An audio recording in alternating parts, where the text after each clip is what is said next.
Yeah, my take is that the just concluded election was poorly done, poorly handled, obviously manipulated. Hi, it's your boy Hola.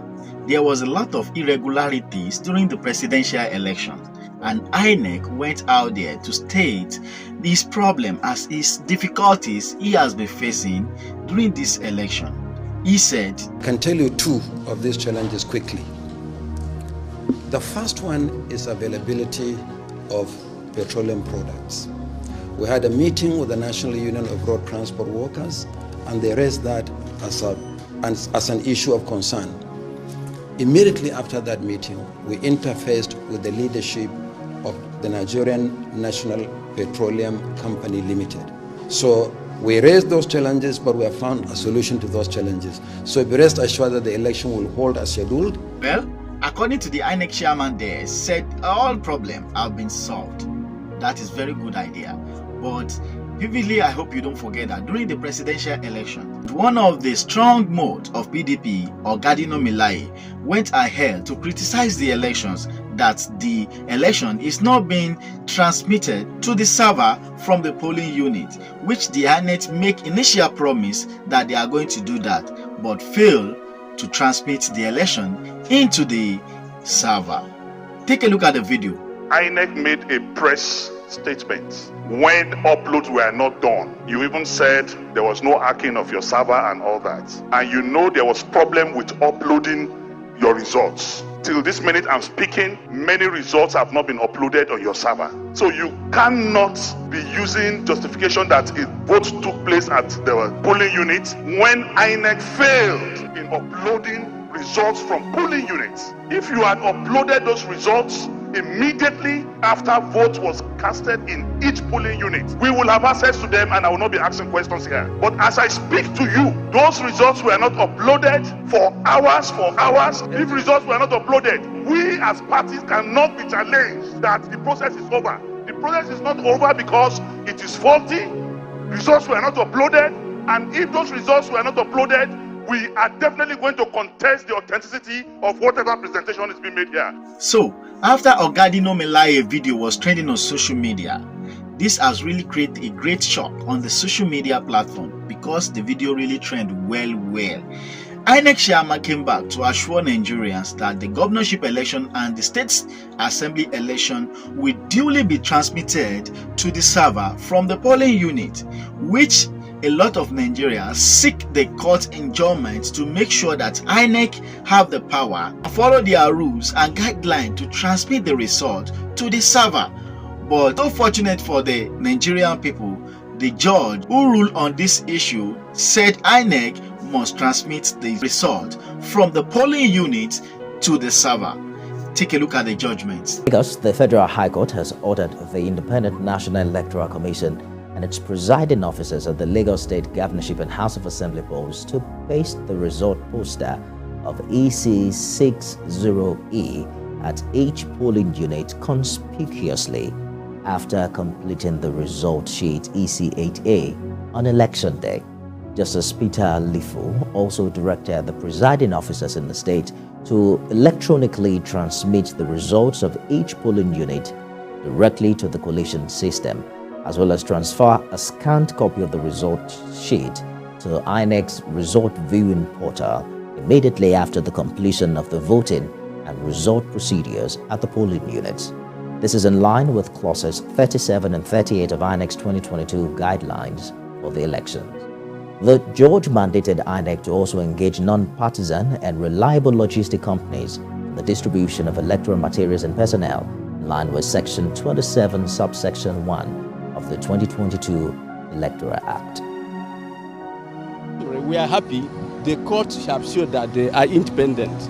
The court has showed that they are for rule of law. It's a victory for us. It's a victory for Labour Party. It's a victory for Nigerians. Nothing to do with that it is only applicable to Lagosians. It's applicable to all INEC issues, INEC election, INEC regulated election. The rules of INEC is very, very important. They said the rules. Nigerians didn't say the rules. They said the rules for Nigerians. And they promised they are going to obey it. We are encouraging them. The court has said, please obey your rule. If they had brought the suit in good faith, then they should have asked that it applies throughout the country. And that's what we wanted to let the court know.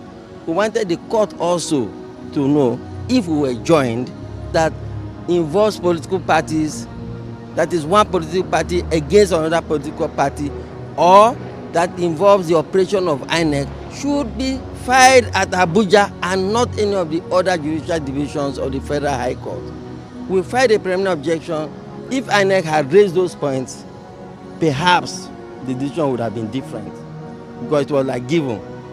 So guys, in many occasions that Inec has really promised Nigeria, well, when the judgment came, Inec chairman Yakub Mahmood went on a national TV to reassure Nigerians that the election of the governorship that we hold on 18th of March will definitely be transmitted from the polling unit to the server.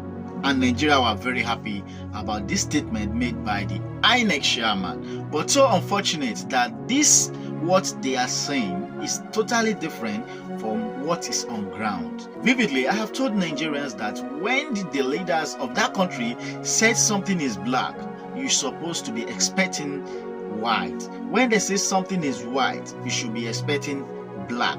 Because when the chairman of Inec said they are going to transmit the result from the polling unit to the server, you should know what he's saying. It's typical lie, and they are not going to do it. Here comes a video that was trending on social media where the INEC official claimed that they were informed that nobody should transmit the result from the polling unit to the server, which against the statement made by INEC chairman on this election process. For those of you who have not watched the video, you can watch the video. We'll be right back. Polling unit. We are going to the rank center. That is where the network is from. No, go to the rank center. Hold on. Please, hold on. Madam, what's your name again? Madam, please, madam, what's your name again? What's your name again, please? What's your name again? This is what you did last time. What's your name again? Let me get your name. So that I will, so that they will know that this is the instruction. What do you mean? They gave an instruction. And your political agent, they are aware of it. We are not uploading. That means no need to say the Yes. We are not uploading. If you want us to vote, we will vote you now. But if you don't want us to vote you, no problem. We are not uploading. We are not uploading. We are not uploading. We are not uploading. Your political agents, they are all aware of it. We are not uploading. We are not uploading. We are not uploading. We are not to upload. We are not uploading. Okay, Mona can give you one give. I no vote. Uploading. Why can't they suffer myself here? Now, it's again. I'm a human. Welcome back.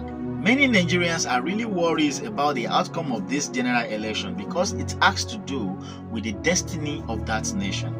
Well, we have no option but to attain the destiny on what the leaders have already achieved and attained for the Nigerian people. Even if the election is being rigged, you have no option than to go to court. Here comes one of the legal practitioners who know much about election and what he said about this just concluded election. Mike Ezekome have a message for you. Take a look at the video. Yeah, my take is that the just concluded election was poorly done, poorly handled, obviously manipulated, obviously compromised. There's no question about that. That the Electoral Act of 2022 makes it clear in several sections that you must upload results from the polling units, and there are about 127,974 polling units in Nigeria.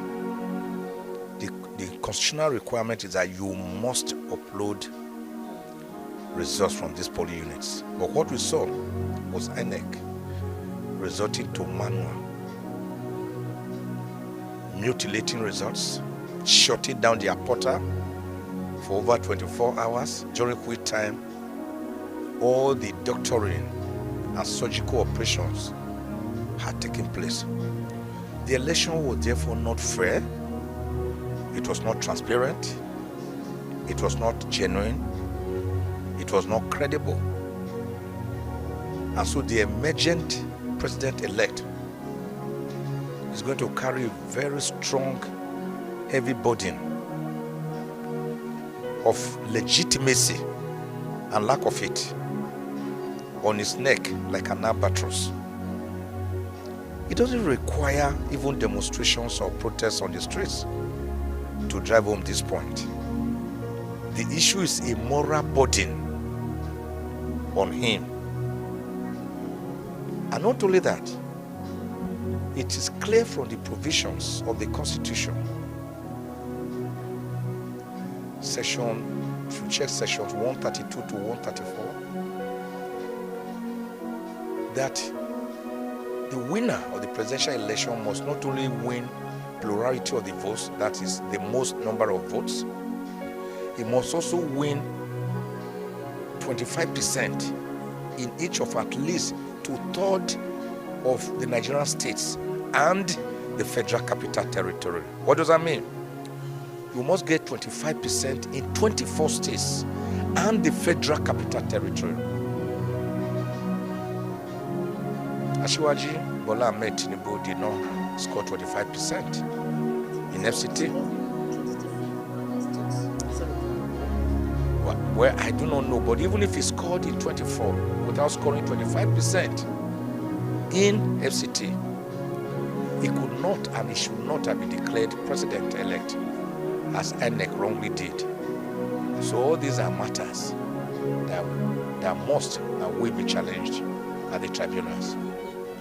From Inec, nothing positive can be expected from the present Inec as it is presently constituted. Nothing. For the judiciary, my advice to it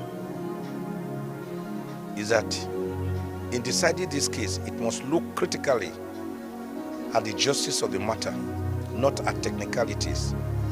It must look at the wishes of the Nigerian people as expressed through the polls, not technicality. I do not want a judiciary. I have already said many times that Nigeria does not operate democracy, which was a word coined or defined by Abraham Lincoln, a former American president, on the 19th of November, 1863, that we do not operate democracy, but we operate many crises which are not demo. One of them, I said, is judocracy. Judocracy is a warped, corrupted form of democracy in which a president or a governor is put up through a fundamentally flawed process which did not represent the will of the people, and then the people quarrel and they go before the judiciary, and the judiciary midwives, incubates and delivers a president or a governor or a senator for the people, probably against the wish of the people. I call it judocracy. I've also extracted and formulated what we call electionocracy. Electionocracy is another crazy by which Nigerians every 4 years go through the rituals of going for elections or selection, like has just happened, and I will say continue on the 11th. And after that, the governor or president uses the first 1 year studying the system, going around to thank the people. The second year to do one or two little things, including roads that will be washed up after the first rainfall.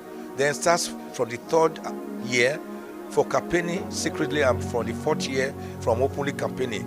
So democracy dividends would not have come to the people. Then executocracy is that when that president or governor now comes to office, instead of making laws for the peace, order, and good government of Nigeria, as is provided for in Section 5 of the Constitution, he goes about terrorizing other arms of government, impoverishing the people, enthroning corruption, insecurity, and economic deficiency. That is